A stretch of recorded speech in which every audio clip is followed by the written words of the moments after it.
सबसे पहला और सबसे अहम सवाल यही है कि विवेक ठाकुर जी आप ही से, कि पहले शिक्षा मंत्री इस बात को मानने को तैयार ही नहीं है कि कोई गड़बड़ी है, लेकिन आखिरकार उन्होंने माना कि गड़बड़ी हुई है। देखिए, इसमें सबसे महत्वपूर्ण एस्पेक्ट ये है कि शिक्षा मंत्री हो या सरकार हो, ये बात पब्लिक की, एक्सपर्ट्स की, स्टूडेंट्स की कम सुनते हैं, ये एनटीए की सुनते हैं। और एनटीए एक ब्यूरोक्रेटिक एजेंसी है। एक बहुत दुर्भाग्यपूर्ण जो परिस्थिति है इस देश में वो ये है, क्यों आज एनटीए का फुल फॉर्म बच्चों ने नालायक टेस्टिंग एजेंसी, निकम्मी टेस्टिंग एजेंसी बना रखा है, क्योंकि ये ब्यूरोक्रेटिक इंस्टीट्यूशन है और इसमें एकेडमिशियंस नहीं है। यही वजह है कि साल दर साल इस पे सवाल उठते रहे। और अभी जो आप गोधरा की बात कर रहे हैं और अभी जो पटना में पुलिस को एविडेंस मिला है, आप सोचिए कि मीडिया के पास ये एविडेंस है, पुलिस के पास ये एविडेंस है, ऐसे में जो सवाल उठ रहे हैं उसके बाद एक्सपर्ट से और सभी जो स्टेक होल्डर्स हैं उससे बैठ के सरकार को डायरेक्टली मीटिंग करनी चाहिए। मैं आपको एक छोटा सा वाक्य बता रहा हूँ पिछले साल का, 2023 का। आप इसे समझ पाएंगे कि क्यों एनटीए पे इतना बड़ा प्रश्न चिन्ह लगा है। 2023 में जेईई मेन की परीक्षा में मुरादाबाद में मेरे बहुत सारे स्टूडेंट्स जो हैं, 2000-2500 स्टूडेंट्स थे। वर्किंग में आपको बता रहा हूं कि एनटीए की वर्किंग में कहां पे प्रॉब्लम है, क्यों उन ब्यूरोक्रेट्स को जिनको एजुकेशन का या ऐसे एग्जामिनेशंस का एक्सपीरियंस नहीं है उनको लाके एजेंसी बनाई गई है और एजेंसी लगातार फेल हुई है अपने काम में। 2023 की घटना मैं आपको बता रहा हूं, शिक्षा मंत्री के जो निजी सचिव हैं, मैंने उनको उनकी जानकारी में डाला कि जेईई मेन की परीक्षा से 3 दिन पहले एडमिट कार्ड इशू किया गया और मुरादाबाद के बच्चों का एग्जामिनेशन सेंटर कानपुर रखा गया, जो कि 540 किलोमीटर दूर है।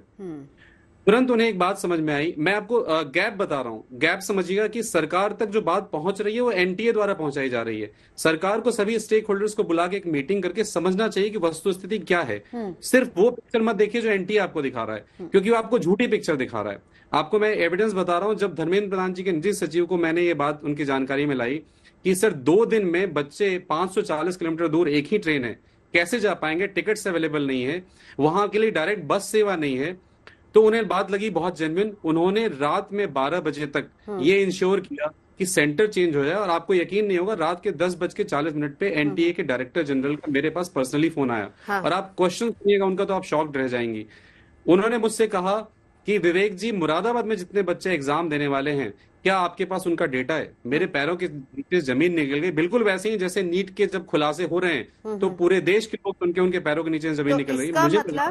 मुझे लगा कि डेटा आपके पास है। हाँ। सारे बच्चों का फॉर्म आपने फिल करवाया है, ठीक है, और आप मुझसे डेटा मांग रहे हैं। जब मैं डेटा देते जा रहा था तो आप समझिए इशू कहां पे, इशू एग्जीक्यूशन में है। ये लूप होल्स, बड़े बड़े लूप होल्स, ये लगातार साल दर साल होते रहे। तो सीधी सी बात है ना विवेक जी, फिर इसका मतलब तो सीधा है, जो हम डे 1 से बात कह रहे हैं कि एनटीए की साख पर सवाल है, तो सवाल तो जैसा आप एक किस्सा बता रहे तो फिर उसी पे चलिए। विवेक जी हमारे साथ मौजूद है। विवेक जी, अब चिंता का जो अगला विषय है, देखिए अगली बात ये आ रही है कि अगर देखिए दोनों जगह पर मामला चल रहा है और अभी शिक्षा मंत्री इस बात को मान चुके हैं कि देखिए कहीं ना कहीं खामियां और बहुत सारे लूपहोल्स हैं, चाहे हम कहें कि विंडो दोबारा से खोलना, चाहे कुछ बच्चों को उनका मनचाहा सेंटर वहां पर दिलवाना, या फिर ग्रेस मार्क्स की बात हो जिसको लेकर एनटीए कह चुका है कि ग्रेस मार्क्स हैं तो वो बच्चे दोबारा एग्जाम देंगे। अब एक सवाल सर बहुत इंपॉर्टेंट है कि अगर 23 तारीख को एग्जाम होता है सिर्फ 1563 का, लेकिन खामियां तो पूरे देश में अलग अलग जगह से आ रही हैं, तो क्या फिर वापस से एनटीए ये कहेगा कि हम ये 1563 का एग्जाम कैंसिल करते हैं,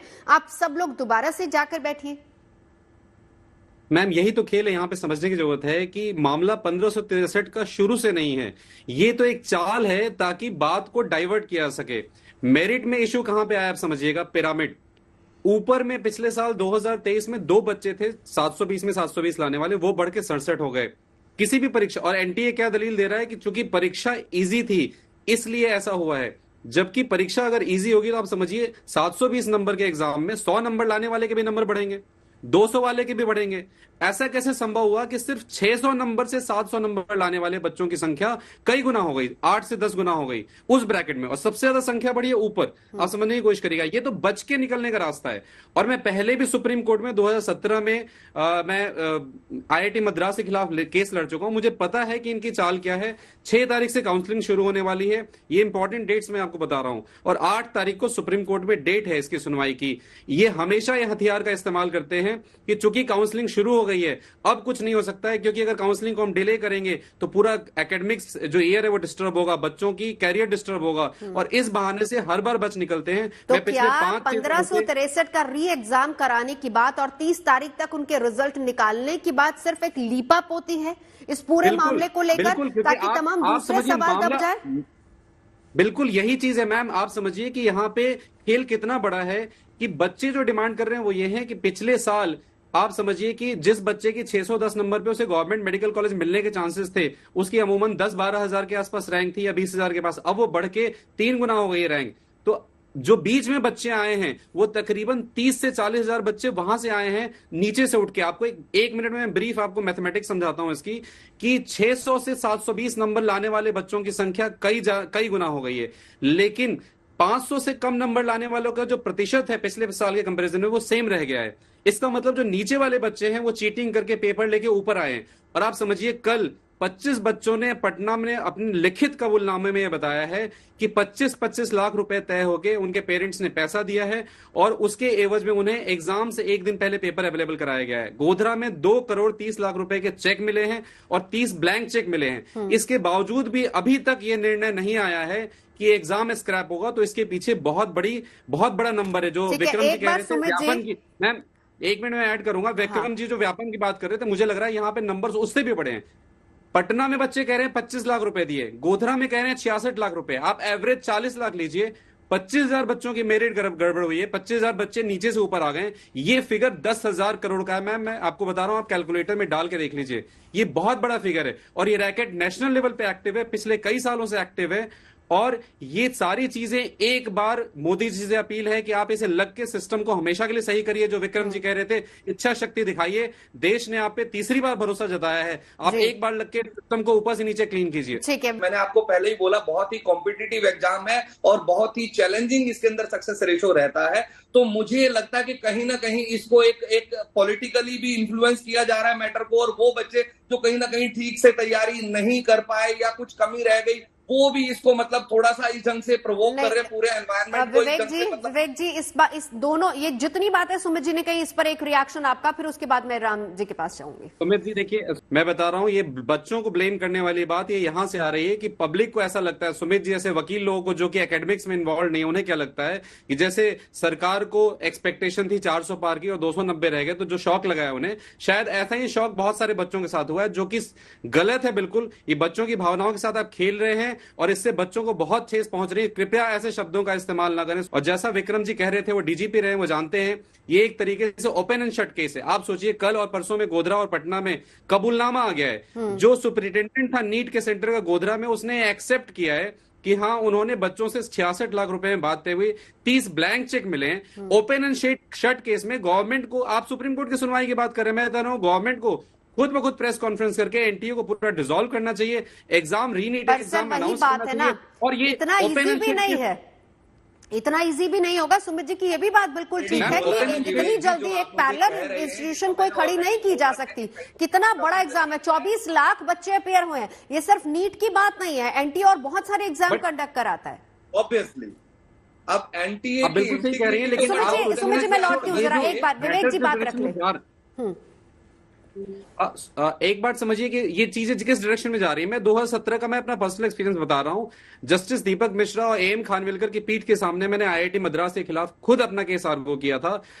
कोर्ट ने यह माना था कि हाँ, गड़बड़ हुआ है, बच्चों को ग्रेस मार्क्स उस साल भी दिए गए थे 18 नंबर। उन्होंने माना था कि बहुत सारे बच्चों के साथ नुकसान हुआ है, लेकिन ये पूरा मैटर आईआईटी मद्रास अपने फेवर में सिर्फ इसलिए ले गया, मानते हुए कि गलती हुई है कि साहब एकेडमिक ईयर खराब हो जाएगा दोबारा एग्जाम कराने में। आप समझने की कोशिश करें, ये हथकंडे हैं, ये हथकंडे का फिर से इस्तेमाल होगा। राम कुमार जी कह भी रहे थे कि इस प्रोग्राम से मैसेज जो जाना चाहिए सॉल्यूशन का जाना चाहिए। देखिए, सॉल्यूशन बहुत सिंपल, मैं बता रहा हूं। टोटल जो आप मेडिकल कॉलेज में सीटें देखें तो 48,000 सीटें गवर्नमेंट मेडिकल कॉलेजेस में हैं, तकरीबन 60,000 सीटें प्राइवेट मेडिकल कॉलेजेस में, 1,08,000 का आंकड़ा है। अगर आप बीएचएमएस और बाकी कोर्सेज भी जोड़ लेते हैं तो तकरीबन 1.5 लाख के आसपास सीटों के लिए 23 लाख बच्चे एग्जाम में बैठे थे। आप शीट्स के 5 लाख बच्चों का सिर्फ फ्री एग्जाम करा दीजिए। ये इतना बड़ा नंबर नहीं कि आप इसके बेवज में बचना चाह रहे हैं, पहली बात। दूसरी चीज ये है कि जो डीजीपी साहब कह रहे थे, उन्होंने देखा हुआ है सिस्टम, इतना बड़ा एविडेंस आने के बावजूद अगर एक्शन नहीं आ रही है सरकार का, तो आप समझिए कि इसके पीछे स्टेक होल्डर्स बहुत सारे हैं, जिन लोगों ने 25 लाख, 40 लाख, 50 लाख, और गोधरा में फिगर 66 लाख का है। अगर बच्चों को नीट एग्जाम में पास कराने के लिए दिया है, तो देखिए 10,000 करोड़ का ये फिगर बनता है। ये लोग अपनी इन्वेस्टमेंट को बचाने के लिए लास्ट तक लड़ेंगे। ये लड़ाई आसान नहीं है। मुझे लगता है लगातार आज तक और जीएनटी इस पे लड़ रहे हैं, बहुत अच्छी बात है। ये लंबी लड़ाई है, क्योंकि मेरा जो एक्सपीरियंस रहा है उसके हिसाब से 6 तारीख को जो काउंसलिंग शुरू हो रही है, सबसे पहले उस पे स्टे लगना चाहिए अगर बच्चों को जस्टिस मिलना है तो। और ये सिर्फ अभी की बात नहीं है। देखिए, आप बच्चों से बात करेंगे तो बच्चों के नॉलेज में है, मेरे जैसे जो एक्सपर्ट्स जो 17 साल से पढ़ा रहे हैं उनके नॉलेज में है कि ये रैकेट 6 साल, 7 साल, कई सालों से एक्टिव है। इनकी जड़ें बहुत गहरी हैं। इसके लिए मुझे लगता है एक मोदी जी जैसे इच्छा शक्ति वाले व्यक्ति को आगे आके सिस्टम को सुधारना पड़ेगा। नो डाउट आपको एनटीए के पैरेलल एक सिस्टम खड़ा करना पड़ेगा, जिसमें एकेडमिशियंस हो, एम्स के डॉक्टर्स हो, डायरेक्टर्स हो, देश के तमाम बड़े प्रतिष्ठित जो शिक्षण संस्थान हैं उनके डायरेक्टर्स, उनके ऑफिशियल्स को लेके बनाइए। ब्यूरोक्रेसी से इसे निजात दिलाइए, क्योंकि अगर सिर्फ ब्यूरोक्रेट्स वर्क करेंगे, मैं कह रहा हूं इनकी कमान जो है एकेडमिशियंस के हाथ में दीजिए, ब्यूरोक्रेट को रखिए इस स्ट्रक्चर में। पूरा स्ट्रक्चरल चेंज करने की जरूरत है, क्योंकि आपको एक छोटा सा मैं दे दूंगा आइडिया। आप समझिए, इस साल भी एनटीए ने एग्जाम कराया है, जेईई मेन, उसमें भी एक बहुत बड़ा स्कैम हुआ है। लेकिन स्कैम करने वाले बच्चों का नंबर छोटा है, इसलिए बाहर नहीं आया। यहां नंबर्स बड़े हैं। सोनी जी कह रहे थे वो नंबर बहुत छोटा, आप कह रहे थे सुमित सोनी जी, वो नंबर कम से कम 5,000 बच्चों का नहीं है, 1563 का नहीं है। ये नंबर कम से कम 30 से 40,000 बच्चों का है।